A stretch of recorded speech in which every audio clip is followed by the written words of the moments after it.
10 more times. All right, let's get into it, man. Another week, another exciting event. Yes. It's gonna be fun. UFC Fight Night, Cannonier versus Sean Strickland. Yeah, man. Great event. Like I don't really. There are really cool fights to look forward to, but there are a lot of fights that I'm not, I guess, as intrigued or entertained by or looking forward to. Okay. We got Jared Cannonier, the main event, versus Sean Strickland.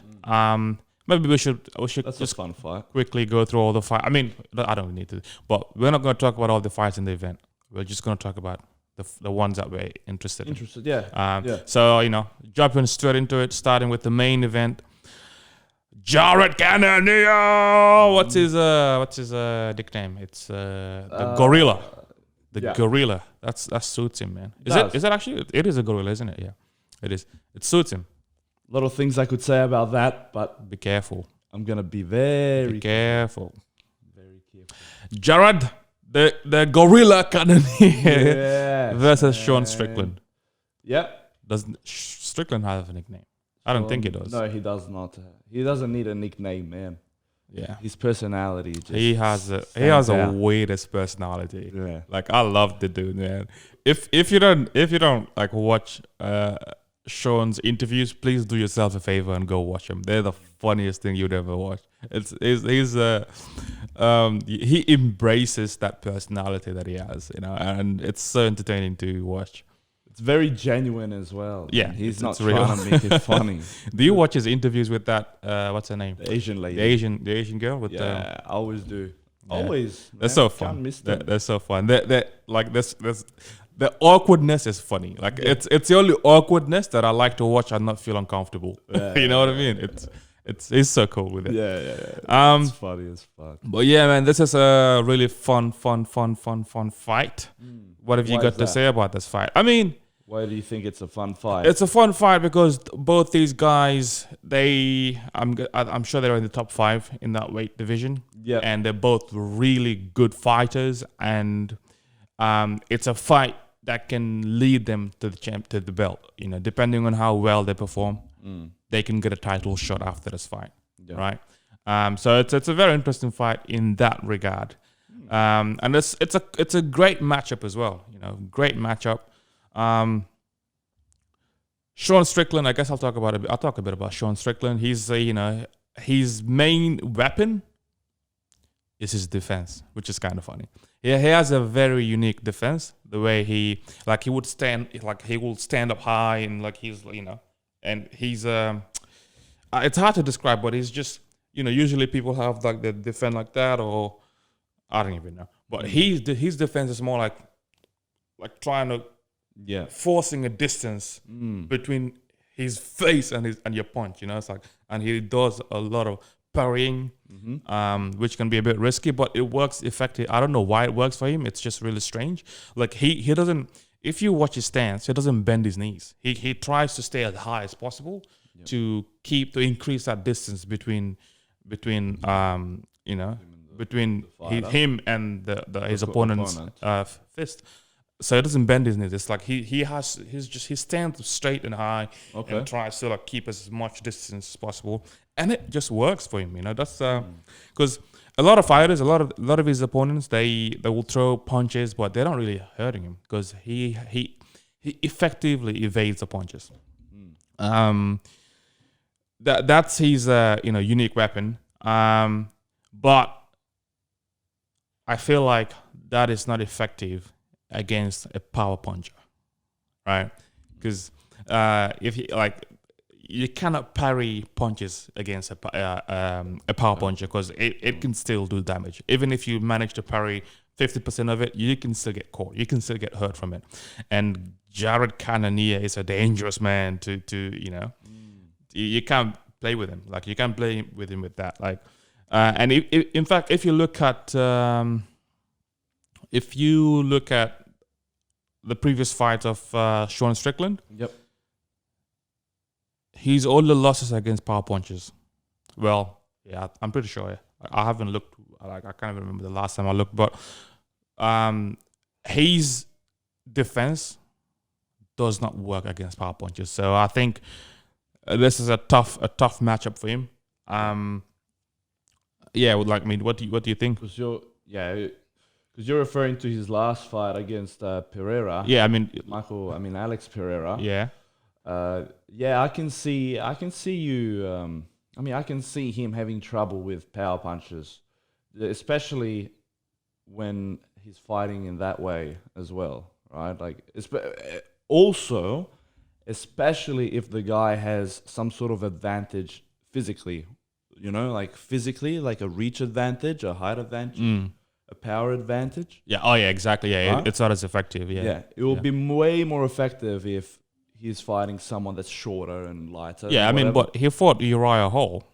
And he's Uriah Hall has, I think he's tall, he's rangy. I'm not sure about his reach.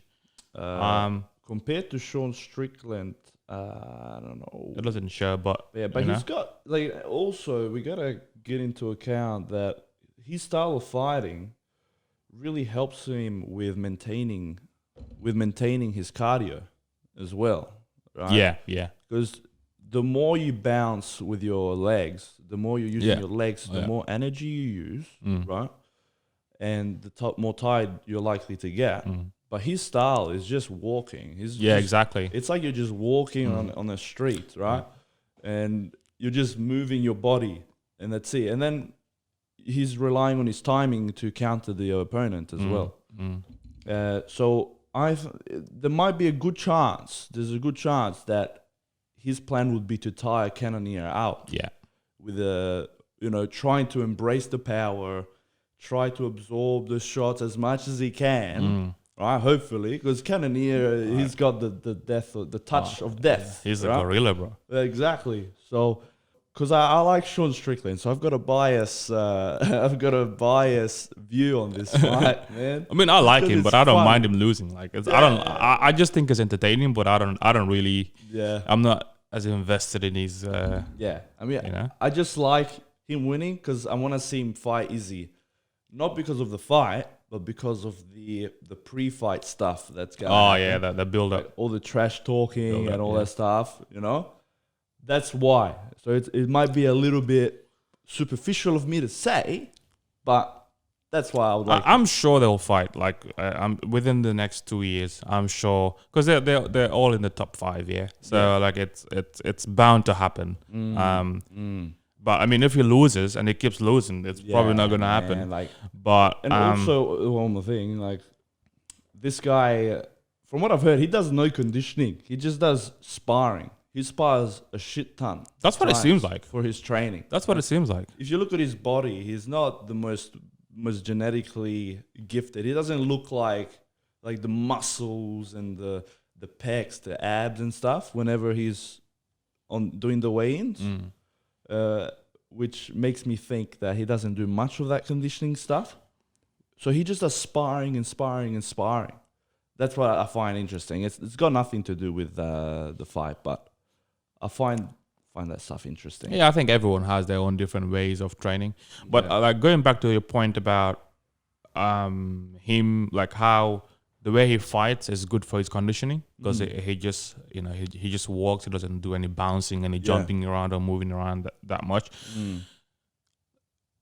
His defense, it's really hard to describe his defense, but his defense allows him to control the pace of the fight. Yeah. Have you noticed that he's the one that controls the pace? Yeah, he does. And usually when he's fighting people, like the pace slows down. It's really hard to increase. He controls it. Yeah. He walks them down as well. Right? Yeah, exactly. Yeah. While defending, he's like an active defender. Yeah, it's right.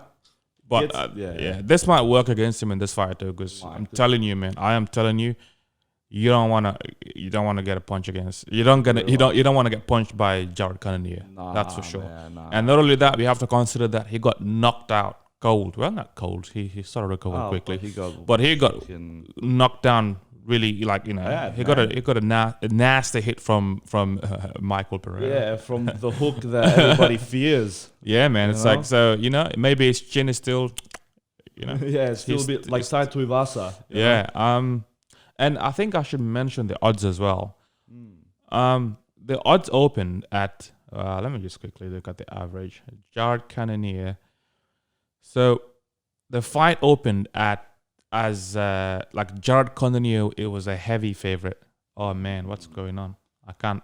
It doesn't seem to load. That's annoying. What am I gonna spend my $10 on? For so the odds open. I think Jared Cannonier was like $1.40 something. I don't know, maybe not $1.50, maybe $1.60. I can't remember. But now it's even. Now it's like $1.90, $1.90. Yeah. Oh, right. So the bookies had Jared Cannonier winning, but people who are putting more money on Sean Strickland. Yeah. So they expect Sean Strickland to win.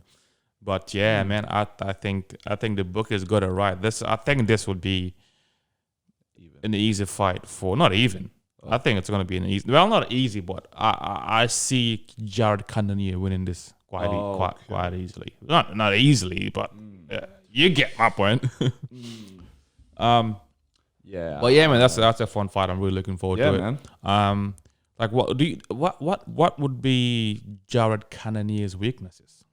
His weakness. His ground. He's not the best at. No, He's not the best one. grappler. Nah. I think if you compare the grappling, Sean Strickland is definitely a better grappler. Yep. And we haven't really considered that factor. Like, is Sean Strickland going to switch up and apply a grappling game? Maybe. You know, because Maybe. if you watched Jared Cannonier versus blonde Derek Bronson. I'm sure everyone thought, it was Jared Cannonier is just going to come and knock him out easily. But Derek Bronson almost took him out. He almost took him out. And that's because he applied a grappling game, got Jared Cannonier really exhausted, and then landed a shot which almost took him out. Yep. So we never know. Sean Strickland could come out. Maybe this time he's not going to be cocky and try to do a stand-up game. And he'll eat his ego and apply a grappling game, and that's his best chance of winning. If he makes it if he applies a grappling game, I think he'd have a higher chance of winning this fight. How's his cardio as well, Jared Cannonier? See, I haven't really watched all of his fights, but I've never seen him struggle with cardio. And that's mostly to do with him being the one that controls the pace of his fights. You know, he hasn't been pushed. Actually, no, it's actually a good point too. Let's take a look at his. He hasn't honestly. It doesn't actually have that impressive track. He hasn't fought like. Cannonier. Yeah, he doesn't have like a. So he fought Jack Hermanson, which was. Strickland fought Jack Hermanson. Yeah, that's what I'm talking. I'm talking about Sean Strickland. Oh, I was talking about Cannonier. What was the question about? His cardio. Oh, I thought you were asking about Sean Strickland's cardio. No. Sean Strickland's got cardio. Cannonier. I mean, if you apply a grappling game, he gets tired. You know. Okay. Because he got a bit tired when he fought Derek Bronson. Yeah. You know, I'm judging his cardio based off that fight. That could be a game plan for Sean Strickland. Yeah, if he applies it, he has a much better chance, a much higher chance. Yeah. If let's look at Sean Strickland's opponents, because I don't think he has like an impressive, like he hasn't fought the best of the best, right? He fought Jack Hermanson. I mean, Jack Hermanson, come on, he's good. Yeah, he's good. He's been losing lately, but he's good. He's a good fighter. But I was really surprised, like Sean Strickland dominated this fight. Jack Hermanson had a really hard time trying to grapple, trying to take down Sean Strickland, and his defenses. So it was a stand-up game, and Sean Strickland's defense is so good that Jack Hermanson couldn't do anything really. So honestly, man, Sean Strickland has a really impressive defense, but against power punches, I'm not sure if it's the best. And he fought Uriah Hall. Like Uriah Hall is too old now, man. He's actually out of the UFC now. He fights. He does boxing now. Did you watch his boxing fight? Nah. He fought. I think he fought a. I don't know who he fought. I think he fought an American football player. Okay. And he won. Oh, he did knockout? Nah, it went decision. He looked good. He looked good in the fight. And then he fought Krzysztof Jotko. Like decision. A good fighter, not the best of fighters. They fought Brandon Allen. I think isn't Brandon Allen that good wrestler? I'm sure he is. I don't know. Yeah, he was like a I remember. Brendan, I remember. Yeah, Brendan Allen is like a heavy wrestler. Yeah. And I think this is the second time fighting him actually, if I recall. And then he fought Jack Mashman, whoever that is. And so there was, I'm guessing he was injured. So he had a gap he didn't fight in 2019, maybe to do with COVID or maybe he had an injury. I don't know what it is. He had a bike accident, you know. Oh, really? Okay. Yeah, I don't know if do you know much about it? But I remember him going through a bad bike accident where he had to get off the roster for a bit. Okay. Maybe that happened. Maybe that happened in 2019. I don't know if it's during that time span. So you can see he doesn't really have that. He hasn't fought like big names. He's fought Kamaru Usman in welterweight though. Oh, okay. You know, and we can't count that. That's welterweight. Come on, man. We can't. He was probably drained and yeah. But so he's must have been fighting in the welterweight. So after 2019, that's when he started fighting in lightweight, in middleweight. Middleweight, yeah. But it's very interesting. But he hasn't had like a tough competition. And Cannonier is a tough competition, tough matchup. And man, probably the second toughest one after Alex. After Alex Pereira, yeah, for sure. Yeah, so that'll be another challenge for him, huh? Yeah, I'm looking forward to it, man. Arman Tsarukyan versus Damir Ismagulov. Yeah, man. This is a good matchup, man. Especially after you researched the other guy with the 21-1 record. Yeah. 24-1 record. Yeah, if you look it up, you can see why he's got that record, man. He's good too. He's good. He's good. He's got his striking under control. Yeah. His wrestling under control. Man. Yeah, he's an elite fighter. He's good everywhere. He has a good stand-up game, good grappling game. He's good everywhere. Yeah. Right? He's an elite. If you're elite. Yeah. In MMA, he's elite. Now, fun fact about this guy, Damir Ismagulov. He made his UFC debut in Adelaide. Oh, really? Yes. And I remember watching that fight. I remember watching that fight card from home. Yeah, man. I remember not buying a ticket because I thought, nah, it's a lame. Yeah. There's no one there. What fights would come in Adelaide, man? The main event was Taito Vasa, I think. Taito Vasa against someone. And back then, Taito Vasa wasn't that big of a name. And I'm like, nah, I'm not going to waste my money. I'll just watch it from home. But yeah, he fought in Adelaide, which is kind of cool. By the way, we're saying that because we're in Adelaide. He's a former M1 champion. He's very popular in the MMA scene in Russia, very well known. I like Kazakhstan. Yeah, Kazakhstan, yeah, Russia, so part of Russia. Not close, it's part of Russia. It's part of it is now. So he's Russian, mate. Yeah.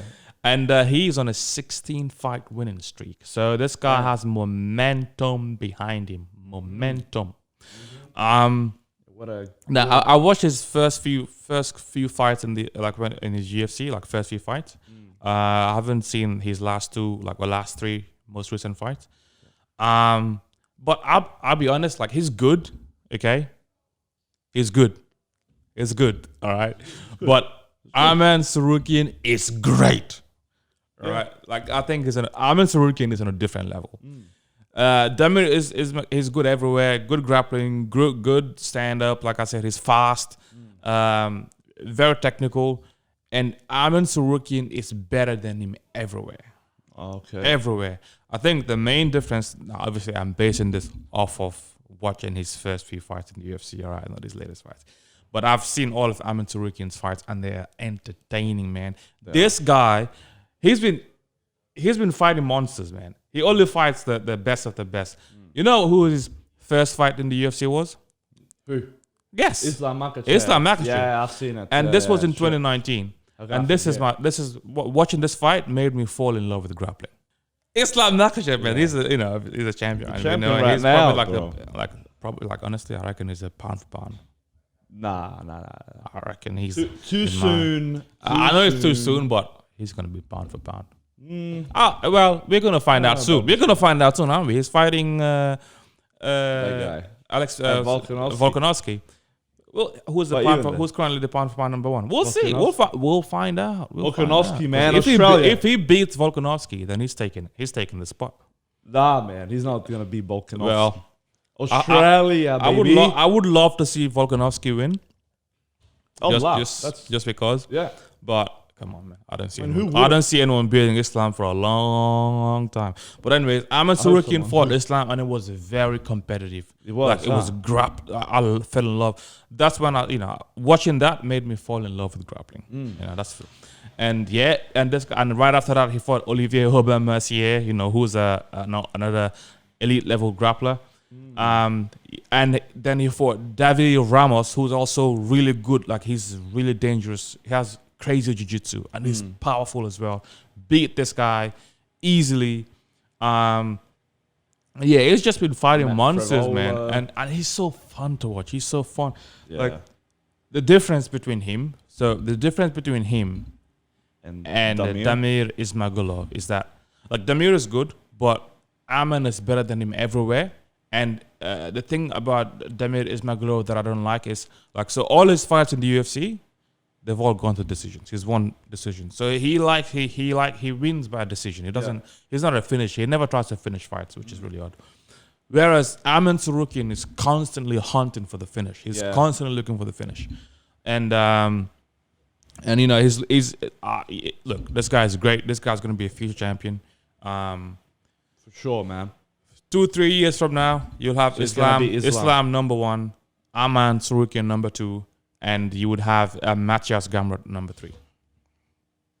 It's a good statement, bro. Yeah, you heard it from here first. I agree with you, bro. This guy, he is always looking for a finish. Always. Whether it be on the stand-up or on the ground, he's always hunting for that. Yeah. Like, you can see it. He's always putting that pressure forward, right? Even if the guy attacks, man. Yeah. You can see that he's just waiting for the right opportunity during that attack to just, it's like he improvises, right? He adapts to that environment with the mindset of finishing the guy like a fucking tiger. Yeah, I like this guy. And you said he'll be second, but I think this guy has the potential to beat Islam if they ever fight again, because it was early beginnings for him. His first fight was Islam Makhachev, man. I disagree with that, man. Nah, man. Come on. You know why I disagree with that? And he's young too. He's like 23. How old is he? Islam is young as well. This guy's a lot younger than Islam. Yeah, way younger. He's 26 now. And don't you think he's got Islam's Makhachev in his head? No. After that fight, he's gonna train his ass off to get better and better and better. Bro, no one's beating until he ends up against Islam in the future. Nah, I don't think I don't see anyone beating Islam. This guy will be a challenge. Bro. I'll tell you why I disagree. Okay, he was a challenge in the first fight, man. He was a challenge. He was a challenge. The biggest challenge. Yes, he was. But Islam won all 3 rounds.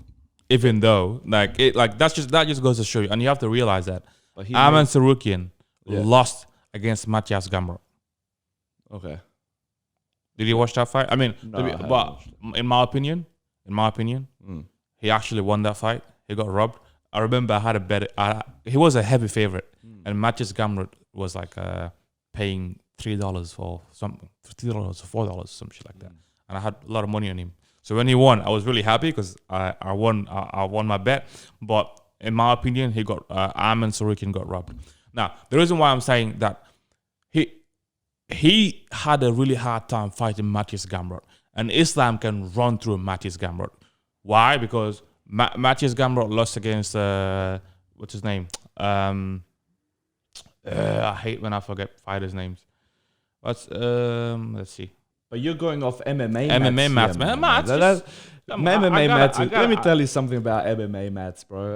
MMA mats. That's the only kind of mat that has never worked in the universe of the world. Man. Nah, but the thing is, the reason why MMA mats works in this scenario is because all those 3 fighters, right? They'll all have the same style of fighting. They're all grapplers. Okay. Yeah. And that's why it works perfectly for this. But I'm talking about... I'm saying, yeah, so he lost stand-up. against Benil Darush Yeah. not long ago. Oh, Benil Darush is not someone... Yeah, he's good. we can't take him out, dude. He's a contender. But I'm telling you right now, though, though, no one's beating Islam for a long time. Like, that's not going to happen, man. I mean, look, Islam got knocked the hell out once before against that guy, man. Wasn't that one of his first fights? Yeah, so was this guy. Yeah, and he was caught. Fight. Yeah. He was just caught. Yeah. Puncher's chance, but this guy has the puncher's chance. He's got the striking skills, bro. Anyways. Anyways. He's going to fucking get the belt soon, man. Yeah, he's a long way away. I'm voting for you, He can't. He lost against Matthews Gamrot, and Matthews Gamrot lost against Benil Darush. How is he going to skip all those guys to go to the... Nah, it's not going to happen. He's just going to skip. I say he has to fight. He has to have at least 4 fights. He has to win at least 4 fights. To get a sniff of that belt. Okay. Well, after 4 fights, he's going to get that belt. And then you're going to pay me the money, mate. Pay me those 100 G's. Anyways. All right, what's next? What is next? We've got the not these Alex. guys here. Alex, we're skipping the next fight and going straight to Alex Caceres versus Julian Erosa. I don't know much about Julian Erosa, but I know Alex Caceres is a fun. Like, he's such a fun guy to watch.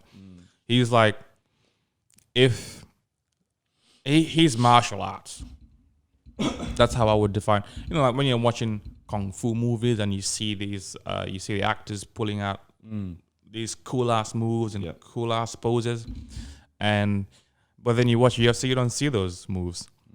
But when you're watching Alex Caceres fight, you see those. That's when you see the moves in his fights. You know, he's fun to watch. I like him. He's tall. He's just a fun guy to watch. I agree with that. But yeah, he's actually been fighting in the UFC for a long time, and that's why his record is not really the it's not the best. He's not the most. He's another dinosaur, man. He's been fighting since 2011, bro. 2011. How old's he now? Yeah, that's a good question, man. Because he looks young, but he's 34. He looks young, but pretty good. Damn, this guy has been fighting since 2011. That's insane, bro. Good age. So like if he's 30, he's a veteran in this game, you know, and I think it kind of sucks that he's not that well known, even though he's such a fun fighter to watch. Yeah, I wonder why. It probably has to do with the mic work. You know, you gotta let people hear you, man. You gotta say some wild shit. He doesn't talk much shit, does he? He's a very positive guy. Because I saw a clip of him just like showing off about how he smiles during his fights, and that was his main. Yeah, that's thing. Good point, man. Like when he's fighting, you can tell he's having fun in there. Man. Yeah, and it's like, just and that's smiling. why I love watching him. You know, he fought Saidyokub, lost against him. Well, Sadiq is a monster. Was it a knockout? Nah, decision. It's all decision, submission. Yeah. Yeah, it's the guy is good, man. His striking is fun to watch, man. Like no matter what his record is, you know you're gonna see some cool shit in the ring when he's up there, man. So that's gonna keep it entertaining. I'm really curious. And he's like the Bruce Lee of the UFC. True. That's honestly that's a good description. Yeah, basically the Bruce Lee of the UFC, the kung fu guy. Yeah, I'm really curious to see how much someone like this gets paid in the UFC. Because usually, you have contracts. You have like you sign fight like maybe have three fight contracts, 4, 5, 6, 7, and usually after your contracts, you resign and you negotiate, and you usually get paid more, right? The more you stay in the UFC, the more you get paid. So he's been fighting since 2011. I wonder how much he's getting paid now. Yeah. Something tells me that he's not getting paid as much. Same. Yeah. Same. If he's fighting this much, he deserves, and he's still fighting, that tells you he's not getting paid that much. He is looking for that money for the next paycheck. Yeah, that's a good reason. And also, you could also say that the UFC knows they don't have to pay him as much, so they don't mind putting him giving him more fights. Yeah. Um, Which sucks. That's some fighters go along that pathway, you know? yeah. Once they figure out that they can't make it to the top, Mm. they end up just it's like working a part-time job, you know? They use fighting as their part-time job till their career ends. And their goal is you know? to rack up as many fights as possible. And that's why they end up going on that's why they end up having a lot of losing streaks or like bad records. Yeah. I mean, look, if I was a shitty fighter, I mean, say that. If I was in the UFC and I was in the best of the best, I'll try to fight as often as possible. Yeah, exactly. To get paid. Yep.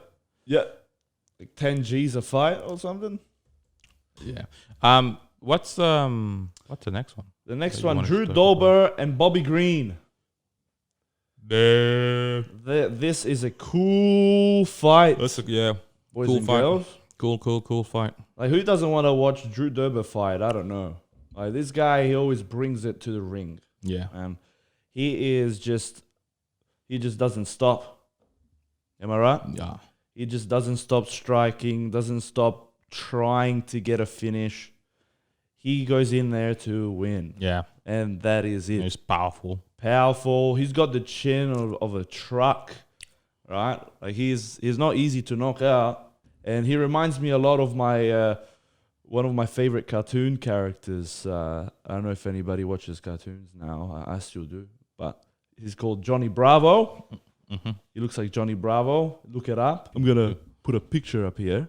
Use my editing skills for this. I'm bold. God damn. You know who else is bold? Bobby Green. Drew Dober's fighting Bobby Green, and Bobby Green he's very inconsistent. Like, sometimes he comes out there. When he's his best, he's the best fighter to watch, man. Yeah. He is so good. Like, when he's in the zone, man, it's like moving around, slipping punches, looking good. Like, his cardio's next level. He's really hard to take down if you're trying to take him down. Like, his fight against Nazareth hack press, man. That's like, he just dominated him. Yeah. And Nazareth hack press is an elite fighter, elite. Yeah. And he made it look so easy, man. And I think he sort of had a good momentum behind him after that. Like, after winning that, like, a lot of people started talking about him. But then he unfortunately had to fight Ismagulov right after that. They put him to the wolves. Yeah, and that fire got turned off. But yeah, man. Look, Bobby Green, when he's on, he's on. When he's on, he's the best of the best. Yeah. But he's very inconsistent. Sometimes it comes and he looks amazing, and sometimes it's like, what are you doing, bro? Yeah. But yeah, so it should be interesting fight. Hopefully he brings his A game, and because we know Drew Dober brings his A game out all the time. Man. So if Bobby Green brings his A game, this is going to be a fun fight to watch, and the fans are going to win. Yeah, it's going to be a big W for the fans. Oh yes, this is like the Tuivasa versus whoever kind of fight. Like, you look forward to it because no matter like what, Justin Gaethje, it's going to be a banger. Like a Justin Gaethje fight, or Michael Chandler. You're going to see blood and sweat and tears, man. Maybe not tears. No one's going to cry. But. All right, what's next? So we got Jake Matthews and Matthew Semelsberger, if I said that correctly. All right? Please don't beat me up. But yeah, Jake Matthews, man. He is an Aussie icon. I'm not an icon, but he's Australian. I didn't even know he was Australian, but he's Australian. But his nickname is Celtic Kid. Celtic Kid. Celtic Kid. Which you know where he came from? Yeah, which is like the Viking region of the world, where the Vikings came from, the Celtics.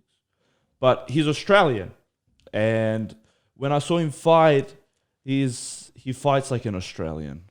Like, you know what I mean? He's got that spirit from down under.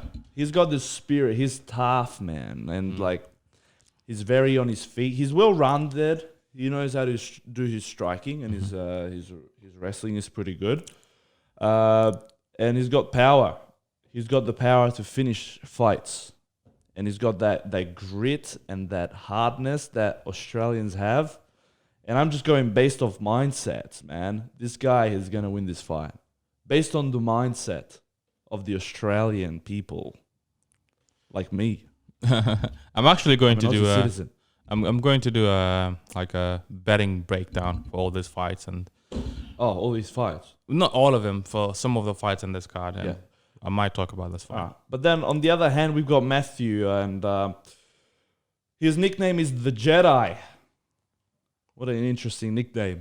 Jedi. And you know what? He has got some skills, man. So the matchmakers knew what they were doing when they were matching these two guys up, because they're both very much on their toes, going in and out, and always looking for that finish. And they're very tough as well.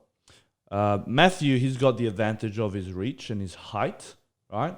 And well, when I say Matthew, I mean Matthew Semelsberger, because they both have Matthew in the name. But he's got the advantage of that height, right? He's got a deadly right hand, man. Every time he landed that hand on someone, they fall down. So Jake Matthews needs to watch that right hand.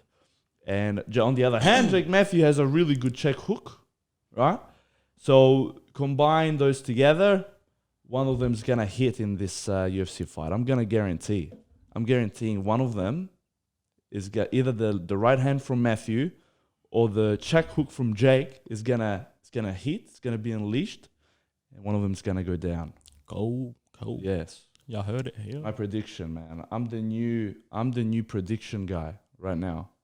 I'm like the octopus of the FIFA World Cup. You know that octopus? Yeah. Yeah, I'm that guy right now. Which for was the this the UFC. was this the last World Cup? I think the octopus died or something. Nah, I don't know. I'm just making shit up. Yeah. But yeah, all right. Well, you got anything to I got talk nothing about? else to talk about, man. Well, now we're gonna go on one of my favorite fight now. Out of this card, yes, Jared Cannonier is fun, whatever. But what I was really excited to see fight again is this guy, man, called Nurmagomedov. Right, Khabib's cousin or brother or uncle or granddad. I don't know. All we know is they're related. They Dude, got the same last name. They got the same last name, They're but Nurmagomedovs. he doesn't fight like the typical Dagestani. All right, okay. He reminds me a lot of a fighter that broke my heart when he left. You know, his name is Zabit Nurmagomedov. You just reminded me, man. Don't remind me. I Yeah. just want to cry. Like every time I think about the fact that I will never see Zabit fight again, I get sad. Like I genuinely get sad.